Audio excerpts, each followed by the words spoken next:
First, though, talking about who should be at the top of the list when it comes to COVID-19 vaccinations. And we heard from the federal government earlier today, more doses of the Pfizer vaccine coming. So certainly more supply. Will that have an impact on who gets the shot and when? Ralph Kaisers is joining us now, president of the Vancouver Police Union and the BC Police Association, to talk more about frontline workers. Ralph Kaisers, thanks so much for being with us. Good morning. Thanks for having me. What are your thoughts on this? And that we have been told at this point, BC going, as we know, through the age groups, the most vulnerable. When AstraZeneca is available, it will likely be offered up to frontline workers, although we don't know exactly how that's going to work. What are your thoughts about when police officers should be getting vaccinations?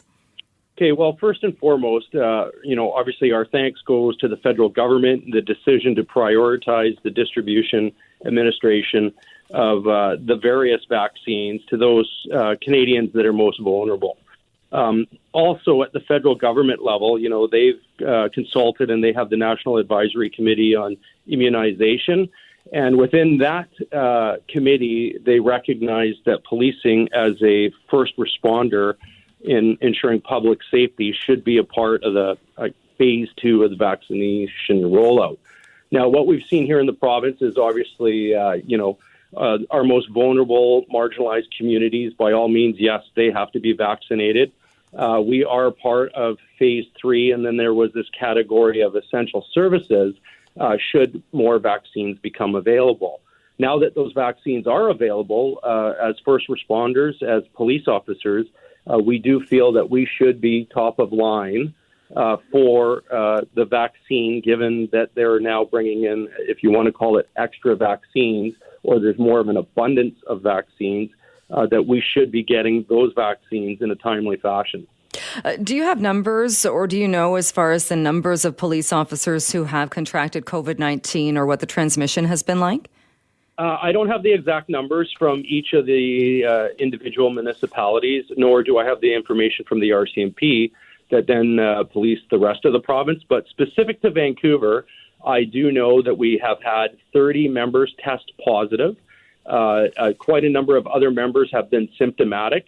And more importantly, and I guess what that equates to is a lot of times when someone does test positive, given that they work in a patrol team or an investigative team or where specifically they work in the department, it then, by way of contact tracing, causes other members to then have to isolate and stay away from work. We have lost 1,650 plus shifts at the Vancouver Police Department because of COVID. And I think this also highlights the need as to why our members should be vaccinated, because, obviously we're out and dealing with the general public quite often, and they too become vulnerable if our members are sick. There is the potential for us to transmit the virus to those people that we're dealing with. We don't work in a sterile environment. A lot of our members cannot work behind a shield, behind a mask, behind gloves. And quite often we are working among the vulnerable and the marginalized population and physically have to go hands-on and don't have the ability to, don a proper PPE or shield, mask, et cetera, et cetera. It's interesting you say that, because I know that I'm going to get email from people hearing this, and I've had email and questions from people before who have seen police officers in the public not wearing masks. And they often ask, well, why aren't these officers wearing masks or wearing PPE to protect themselves? Well, and again, I can't speak to the specific circumstances. And again, our members have been good as far as the rules go, social distancing. I know there was a news article a couple of weeks ago about some members that weren't wearing masks, and people made issue of the fact that they weren't wearing masks. But the reality is they were outside and they were all 6 feet apart from one another and literally were just waiting to get their coffee. So we do have rules in place within the department. I know WorkSafe sets very strict rules around employment in the workplace, and we have those rules within our own organization, and our members are adhering to them. So have you heard anything at this point as far as essential workers and frontline workers and where police officers might fall in the vaccination dole-out? I have sent an email to government, specifically to police services, with our statement from joint statement from the Canadian Association of Chiefs of Police and the Canadian Police Association, and I am awaiting a response from them, and I'm hoping that police services certainly will be advocating for policing in this province when they have their discussions with the Public Health Office. And would police officers, do you think, be okay with being in the AstraZeneca group, in that what we've been told, once we get that, rather than put it into the older ages, they would offer it up to frontline workers? And again, I think part of that's going to be a personal choice for individual members. I know I will wait until our frontline members get whatever virus or vaccine is going to be administered because our frontline members need it before anyone else. And I'm quite confident that the other members within our organization, depending on what roles they play, will wait for our frontline members to get a vaccine first. If you told me tomorrow I could get the AstraZeneca virus and it was my turn to get it, I would get it. I know there's some controversy around how efficient it is, the clinical trials, lots of rumors and speculation around it only being 60% effective. But my understanding is as well that the research that actually came out of the real life administration of the vaccine proved that it was actually in the 90s. So as I say, I will take what vaccine the government's going to provide us, and I would think most of our members would as well. And just to clarify then, when we're talking about essential workers and frontline workers, would you put police, say, in the same group as firefighters and paramedics, or do you think there's should there be a line that on who gets the vaccine first? Well, it's interesting that you bring it up because paramedics are and remained part of phase 2. And the explanation that I got was that they specifically, exposure time by way of times that they spend waiting in hospital was part of the reason why our brothers and sisters in EHS were getting the vaccine before police and fire. Now, what's interesting, and it's certainly from the Vancouver perspective, it's many a times that our police officers, they're wrestling with a suspect, the person's suffering from a mental health crisis. We are hands-on with that person that's vulnerable, potentially contagious, may have the virus. Do we have a mask on? Has it been knocked off our face because we're wrestling around with the person? EHS does attend. They will do the transport to hospital for us. They've all donned their PPEs before dealing with the client, transported to hospital, and then it's ultimately we as first responders, as police officers, that then await with the client in hospital before they're admitted into hospital. So our members do spend a lot of time in hospital along with ambulance. Our brothers and sisters in fire services, they quite often roll up to scenes not knowing as well what exactly they face. All three of us as public safety personnel do not work in the most clinical environment, and we cannot predict exactly what it is that we're going to face when we attend any call. Right. So do you think it's incorrect then that paramedics are in phase 2 and police aren't? No, I'm glad that ambulance and EHS attendants are in phase 2. I think police and fire should have been included in phase 2 as well.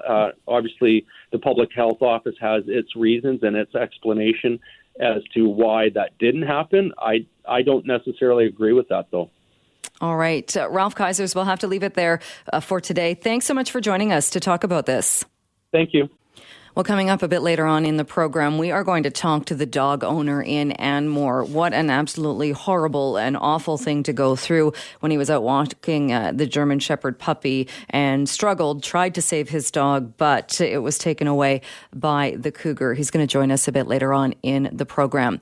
Right now, we are taking a look at the very latest. It seems like there's something new every day when it comes to scams and people trying to scam others. This latest one deals with the impersonation of Amazon. And joining me to talk more about this is Carla Laird, the Manager of Community and Public Relations with the Better Business Bureau. Thanks so much for being with us.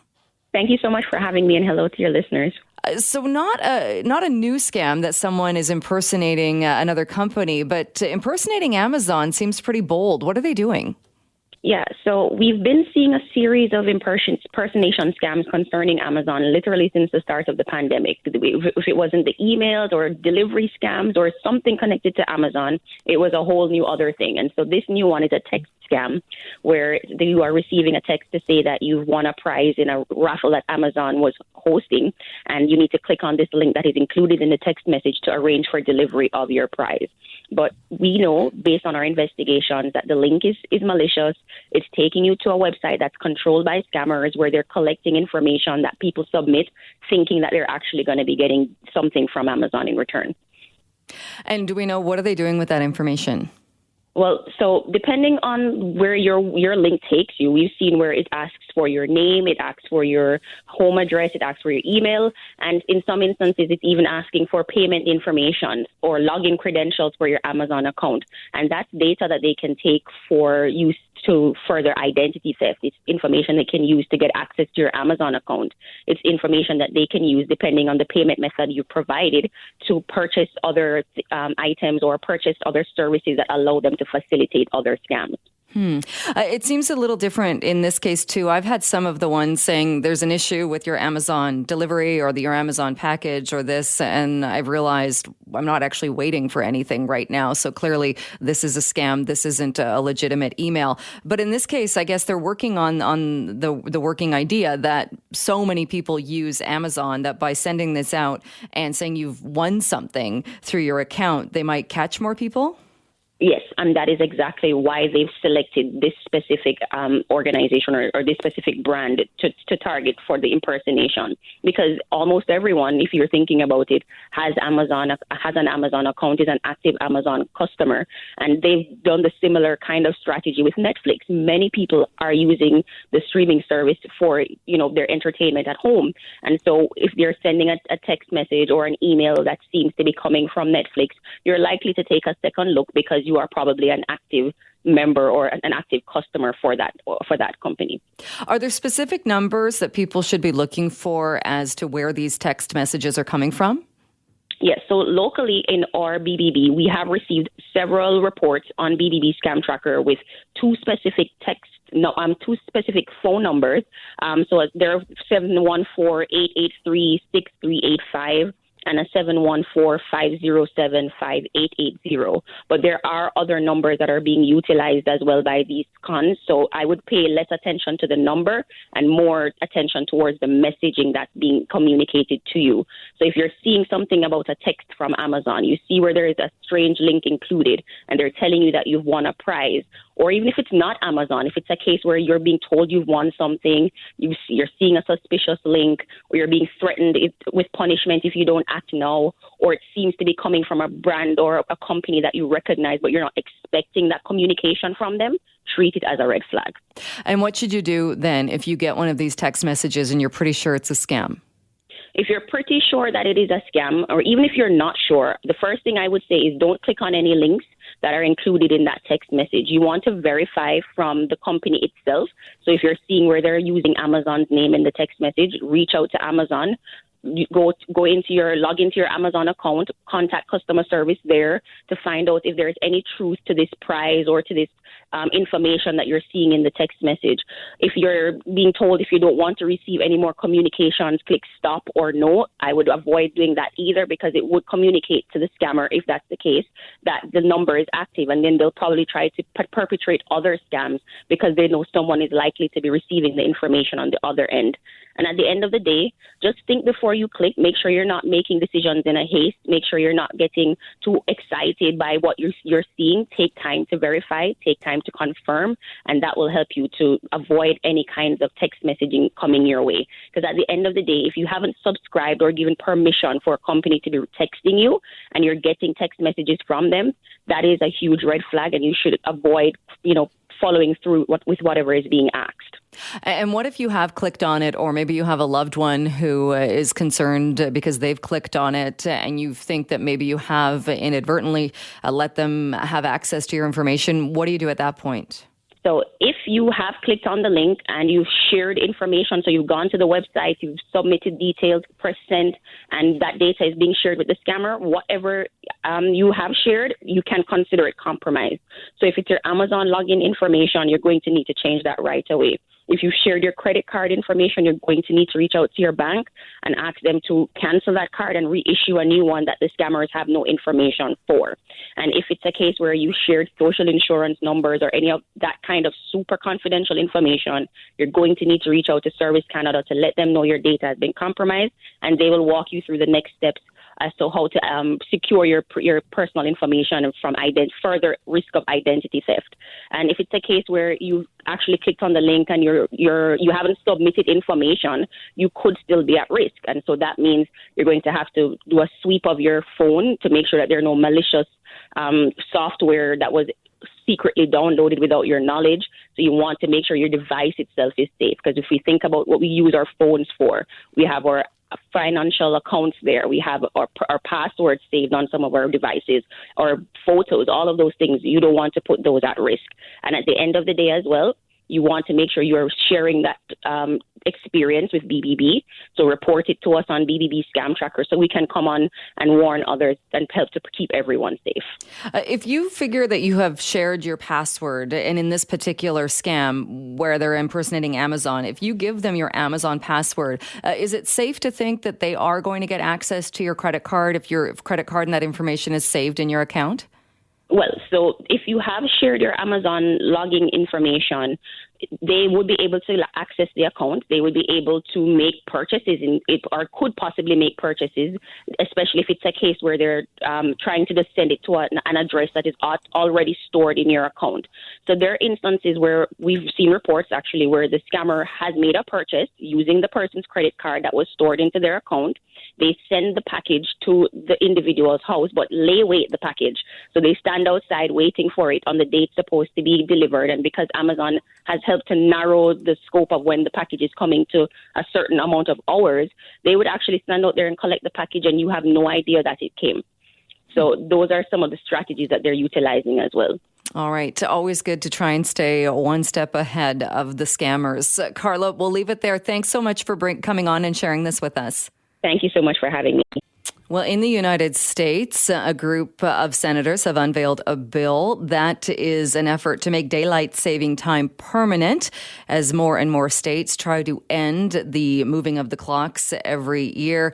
And this is something that we have been talking about in this province as well. And Premier John Horgan at a media availability earlier today was asked about that and about whether or not this will be the last time British Columbians spring forward. So the Canadian ambassador understands our position. She's working with the congressional delegations from the three Western states, and I'm hopeful that we'll be able to make progress before the fall when we would be scheduled to fall backwards. But for now, my message to British Columbians is we're springing forward.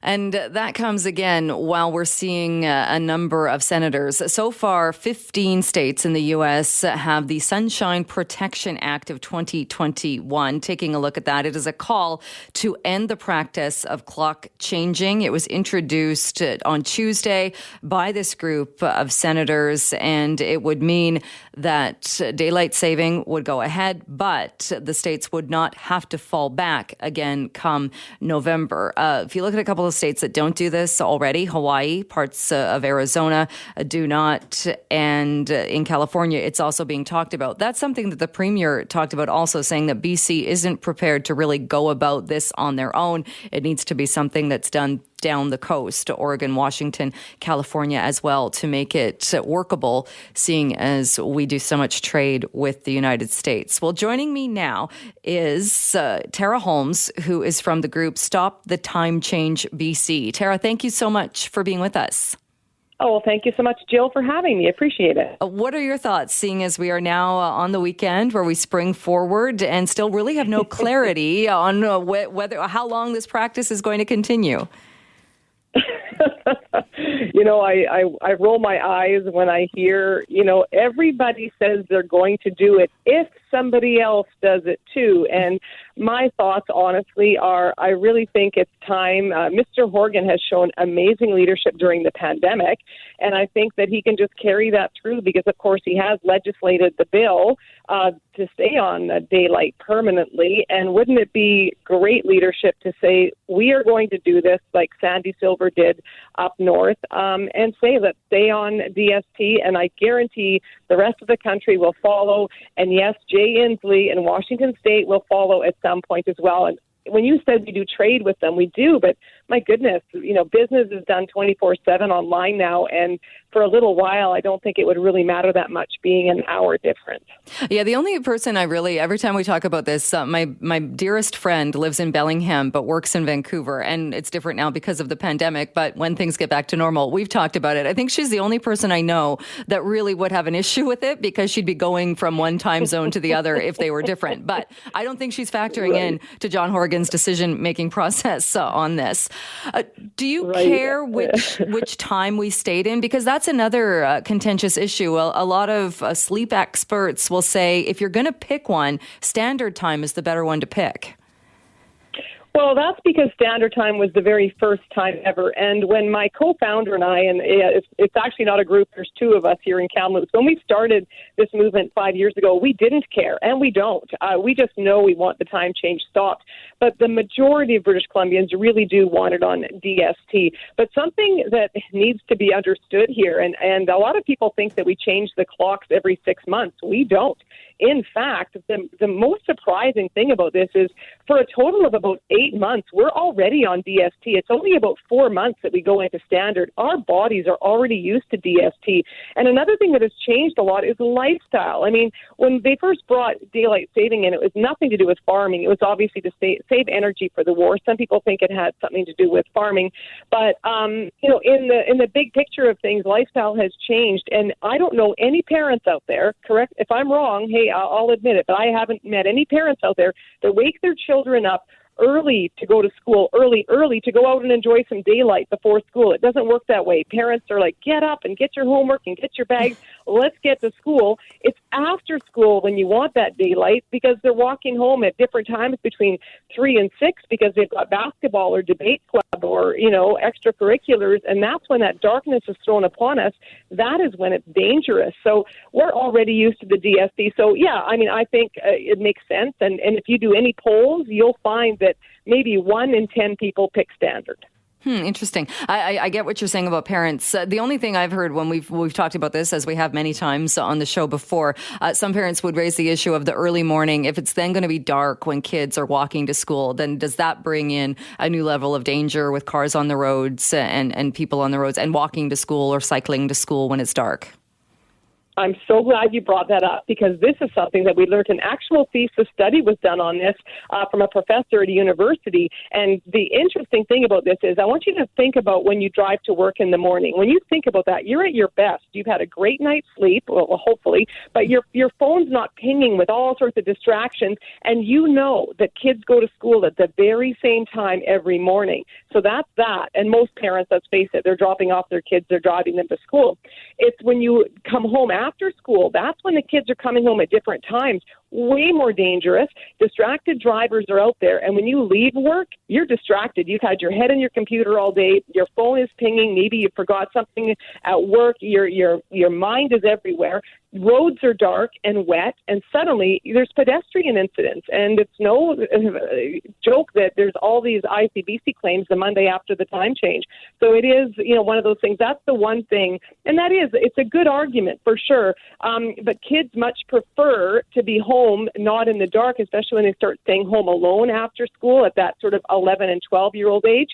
They get nervous when it's dark, when darkness starts. So overall, the majority want daylight. And let's face it, once it happens, we're not going to argue about it anymore. I mean, people in Saskatchewan laugh at us. Fort St. John is laughing at us right now having this conversation because they stopped touching their clocks years ago, and they can't believe that we're still talking about this. And Sandy Silver finally, I have a friend in radio. He does the morning show up in Whitehorse, and they've been on daylight for a year now, and they say, yeah, no problem. So once it happens, we're going to be okay. People just don't like change. But once it happens, this conversation will finally come to an end. I mean, think about it.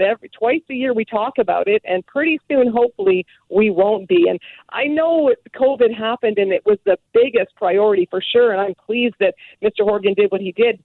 But ironically, it would have been the perfect time to try stopping the time change because planes weren't in the air, more people were at home, mental health. It really would have been the ideal time. So I know he plans on, stopping it at some point, and I just hope he doesn't feel he has to wait for Washington State because that'll happen. And Ontario and Quebec have it on the table right now as well. Well, do you think now that we're seeing this group of senators in the United States, they've come forward saying, yeah, let's do this. Let's, what is it, the Sunshine Protection Act of 2021, might that offer up some more or push the Premier to say, hey, look, other people are doing this and are going ahead with this. Let's get it done. Oh, yes, the more the merrier. I love hearing this. And in fact, there's a young lady out of Ontario who's got a petition going, and she couldn't believe how many people were on board with us all in such a quick time. And I want our supporters to help her, because the more that do this, then the more argument there is to say, look, there's more countries in the world that don't observe the time change than do. And when Turkey abolished their time change about 6 years ago, they had just great response. That's why it's really nice to talk to the jurisdictions that don't observe the time change and see what were the things, the kinks that had to be worked out and what happened during that time. But yeah, the more that bring it up, like, let's face it, this is going to happen at some point. It's just who's going to be the leader, who's going to do it, and I'm hoping John Horgan will do it. We shall see. Tara Holmes, thanks so much for joining us. Appreciate your time today. Thank you so much, and have a great weekend. Well, this is a very sad story, and you might have heard this on the news last night in the Anmore area. A puppy, a 3-month-old German Shepherd dog, Diaz, was snatched by a cougar, and it is presumed that Diaz didn't survive the attack. And joining me on the line right now is Diaz's owner, Isaac Heisler. Isaac, thanks so much for being with us. Yeah, thank you for having me. I'm so sorry what happened to you and for the loss of your dog. Yeah, thank you. I know it was quite the attack on myself and Diaz. Yeah. Can you tell us a bit more what happened, where you were, and how things unfolded? Yeah, so I was on Sunnyside Road in Anmore. So people that aren't familiar, that's the main road in Anmore. I just live a few homes off Sunnyside, and I was about 500 feet from my house. Walking down the street, taking them for a little walk before bed. And at 7:20, I was attacked by a cougar, and the cougar fought me for about 45 seconds, and I was knocked down to my back, and it resulted in the cougar taking Diaz. And it's so rare, I know, to have an attack like this and to have an interaction like this. This must have come as a huge surprise to you, as this suddenly you realized you were here on that road fighting with a cougar. Super surprising. Yeah, I've lived in Anmore my whole life. I have a huge appreciation for the wildlife. But when you're, my dog was on a leash 3 feet away, and when you're fighting a dog fighting a cougar that is that close, it is incredibly scary. I'm looking at a picture of you and Diaz, and what a beautiful, beautiful dog. And I think people might be surprised at how big. We say puppy, but he was a fair size, 3 months old. Did he fight back, or did you get any sense as to if he was injured or what happened? Yeah, so like I said, I was walking down the road. He was a fair size. He was 3 months old, but he was a German Shepherd. He was purebred for search and rescue. And so he was about 22 pounds, and they got him kind of on the neck. He came up, grabbed him on the neck, and just did not let go until he did let go. The cougar made an attack on myself. I was able to kick it, and then there was a little bit of slack in the 3-foot leash, and that was just enough for the cougar to take him. Are you injured at all? No, I am thankfully not. I thankfully am got out of it okay. Yeah. You mentioned he was going to be a search and rescue dog. I understand you are a volunteer as well with the Sasamat Volunteer Fire Department and Coquitlam Search and Rescue. And from what I gathered, this was a dream of yours, was to raise a search dog. That's correct. Yeah, I've been with the Saskatchewan Fire Department since 2017, and I've been with Search and Rescue with South Fraser Search and Rescue and Coquitlam Search and Rescue. I started when I was 15 years old, and since I've been a volunteer in British Columbia, I've always wanted to be a canine handler. That was a big dream of mine. Well, hopefully this, I know it must be devastating having just gone through this, but hopefully at some point you'll be able to fulfill that dream again. How long had you had Diaz? I've had him about 5 days. I just picked him up from a breeder that breeds for working dogs in Alberta. So I just returned home from last weekend picking him up. And like you said, you lived in this area. You're born and raised in this area. Have you ever seen cougars around or had encounters with aggressive cougars? I have had one encounter with a cougar when I worked briefly at Bunsen Lake in Anmore. I did see a cougar there, but I've been here since my entire life. I've seen tons of bears, coyotes, deer. It's very common for the residents of Anmore and Belcarra, but cougars, that was very very scary. That was only my second encounter. And I guess no sign, or did you look and see if there was any sign of Diaz? Yeah, so he still had his collar and his leash on when the cougar took him. There was an officer there that responded immediately. In Anmore, we don't have police. They respond out of Coquitlam. So 2 officers out of Coquitlam responded quite quickly, and 1 conservation officer with very big guns to go get this. As this is, I think there was another attack with a leash dog in the Port Moody area on the 10th. Right. And do you know, have they found anything as far as the leash or the collar, or have any idea where the cougar may have taken Diaz? I have an idea, and I think the officers have an idea. It was right near a green belt, kind of underneath a power line trail that goes south in Anmore. So there's a green belt that he could have traveled along there. But they are calling in resources as it's not just a pet. You know, this dog was going to serve our community and to help find missing people. They said they were going to call in the hounds from Fort St. John, and they said they were using their FLIRs to detect heat last night to maybe see if they could find any traces of heat with the dog or cougars. In the meantime, I would imagine you're kind of recovering from doing this, from having this happen. You mentioned too, and we've been talking about the fact that there have been some other attacks and close calls. What advice do you have for people who are walking their dogs, who have small pets and animals in that area? That's a great question. It's hard. You know, my whole life I've heard about these encounters, and I've always just thought, I always have a pocket knife on me, or always carry bear spray. But any advice, I guess the matter of the fact is that whether it's on a leash or off a leash, you don't really stand a chance. These cougars are huge. They're vicious. They will come after you. They'll come after your pets. It was super quick. You know, it was about a 45-second fight. But as far as advice, I don't know what to tell you. You know, I'd say keep it on a leash. But even on a leash, obviously 2 attacks this week in the Port Moody Anmore area. I don't know, you could try to carry something, but, you know, it jumped out of the bushes at me, and I had seconds to react, and the only thing I was able to do was kick it and scream for help. But if you had a pocket knife or bear spray or anything, I don't know how much you could really do with such an aggressive animal. Did you have those things with you last night? I did not have a knife. I usually do carry a pocket knife on me living in a village, but I did not have a bear spray or anything with me. It's good advice because you're right. I think people, and we even hear from experts saying to take bear spray and to be prepared. But when it happens so quickly, how on earth do you, unless you're standing there ready and expecting it, you only, like you said, you only have a few seconds. Well, that's exactly it. Yeah, I had both hands on the leash, and I was playing tug of war with Diaz at the end of the leash, and the cougar on the other side of it for probably 45 seconds. And, you know, if I took one hand off the leash to grab a knife or bear spray, I wouldn't have been able to hold him back. So even if you did have bear spray or a knife, you still don't stand a chance at all. How big was this cougar, do you think?